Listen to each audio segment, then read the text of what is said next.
আসসালামু আলাইকুম। আমরা এই মুহূর্তে একটা বাচ্চাকে মুসলমানি করাইলাম। আপনারা বিশেষ করে যারা অভিভাবকগণ তারা বুঝতে পারবেন। এই বাচ্চার বাবার সাথে এখন কথা বলছি, উনি কি বলেন আপনারা শোনেন।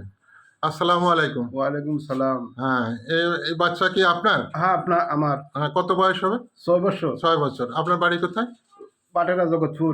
আচ্ছা। তা আপনি তো এই মুসলমানি তো করাইলেন, আপনি তো দেখলেন, কেমন হয়েছে আপনার? খুব ভালো। খুব ভালো হয়েছে না? হ্যাঁ স্যার, আপনি খুব ভালো করছেন। হ্যাঁ, কোনো কান্নাকাটি করছে? না না, কোনো কান্নাকাটি করে নাই, হ্যাঁ। কিছু করে নাই। কি ঘুম পাতে দিয়েছি তো না? হ্যাঁ, ঘুম পাতে হ্যাঁ।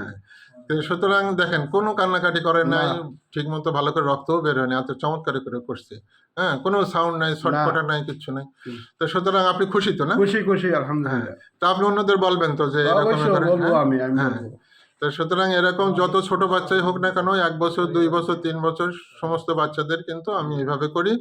আপনারা জেনে খুশি হবেন, আমার 40 বছরের অভিজ্ঞতা। এই 85-86 সাল থেকে করছি, 1986 সাল থেকে। তো সুতরাং ইনশাআল্লাহ এই বাচ্চাও সুন্দর হয়ে যাবে, আর সবকিছু খাবে, কিন্তু খাওয়া দাওয়া নিষেধ নেই। মাছ, মাংস, ডিম, দুধ, কেমন, গরু, ছাগল, ভেড়া, মহিষ, যত মাংস আছে সব, কোনো নিষেধ নেই। অনেকে চিন্তা করে যে ডিম খেলে সাদা হয়ে যাবে, ওটা ভুল কথা। ডিম খাওয়াবেন, মাছ খাওয়াবেন, তারপরে গরু, ছাগল, ভেড়া সবই খাবে, এবং পানি, দুধ সব কিছুই খাবে, কোনো নিষেধ নেই। হ্যাঁ, এই একটু পরেই দেখবেন এই যে ঘুম ভেঙে যাবে ইনশাআল্লাহ। হ্যাঁ, এই যে এখন করতে, ওই যে আস্তে আস্তে ভাঙতেছে। হ্যাঁ, আপনারা নিশ্চিন্তে সব কিছু খাবে, কোনো সমস্যা নেই।